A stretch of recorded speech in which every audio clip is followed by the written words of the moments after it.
Tourist visa চালু হওয়ার পর থেকে ভিসা পেতে রাজশাহীর ভারতীয় ভিসা সেন্টারে ভিড় ভিসা প্রত্যাশীদের। এ বিষয়ে আরও জানাতে নগরীর বর্ণালী মোড় এলাকার ভারতীয় ভিসা সেন্টার থেকে যুক্ত হচ্ছেন প্রতিনিধি বুলবুল হাবিব।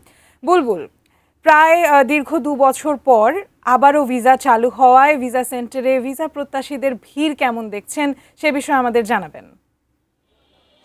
আদ্রিতা, আপনি ঠিকই বলেছেন যে গত ২৮ জুন যে ২ বছর পর থেকে ঘোষণা দেওয়া হয় যে ট্যুরিস্ট ভিসা বিশেষ করে চালু করা হবে ভিসা প্রত্যাশীদের জন্য, সেই জায়গা থেকে আমরা দেখেছি যে তারপর থেকেই কিন্তু এখানে এই যে বর্ণালী মোড় এলাকায় যে ভারতীয় ভিসা সেন্টার, সেখানে ভিসা প্রত্যাশীদের উপচে পড়া ভিড় রয়েছে এবং প্রতিদিনই আসলে প্রচুর মানুষ আসলে আসছেন এখানে, তারা এই ভিসা সেন্টারে আসছেন এবং আবেদন করছেন। আপনাকে যদি আমরা একটু দেখাই যে লাইনটা দেখায় যে সকাল ৯টা থেকে ভিসা নেওয়া শুরু হয়েছে, ভিসা গ্রহণ করা শুরু হয়েছে, অর্থাৎ তার আগে থেকে মানুষজন কিন্তু 6টা থেকে কিন্তু এখানে লম্বা লাইন নিয়েছেন, কিন্তু এখনও কিন্তু আপনাকে যদি লাইনটা দেখায় যে দীর্ঘ লম্বা লাইন এখানে ভিসা প্রত্যাশীদের রয়েছে। এখানে মেডিকেল এবং যারা ট্যুরিস্ট ভিসা দুই পক্ষের মানুষজনই এখানেও লম্বা লাইনে রয়েছেন, কারণ একটা পর্যন্ত ভিসার এই যে কাগজপত্র সেগুলো জমা নেওয়া হবে।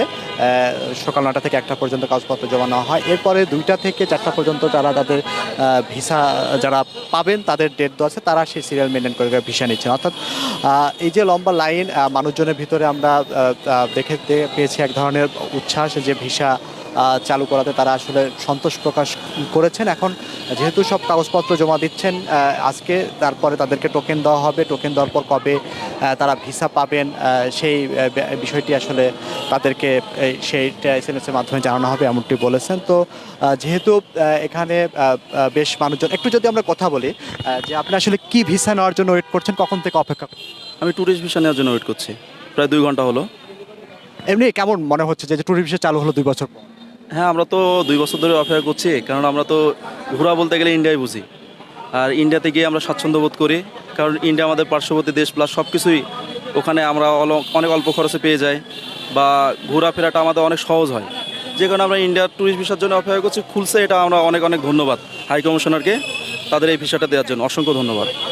ধন্যবাদ আপনাকে। তো আমরা আসলে একজন ভিসা প্রত্যাশীর কথা শুনছিলাম যে তিনি তার আগ্রহের কথা জানাচ্ছিলেন।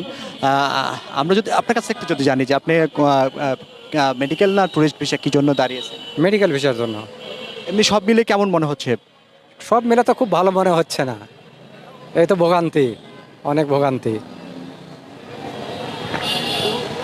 তো আমরা সব মিলিয়ে আসলে বলা যায় যে যারা ভিসা প্রত্যাশী তারা আসলে সন্তোষ প্রকাশ করেছেন এবং তারা মনে করছেন যে সব ভিসার যে কার্যক্রম সেগুলো সহজ হবে, সুন্দর হবে এবং তারা খুব সহজেই ভারতে গিয়ে তারা তাদের চিকিৎসা বা অন্যান্য ভ্রমণের যে কার্যক্রম বা অন্যান্য দরকারি কার্যক্রম করবে এমনটি জানিয়েছেন। তো এই ছিল এখান থেকে আদ্রিতা।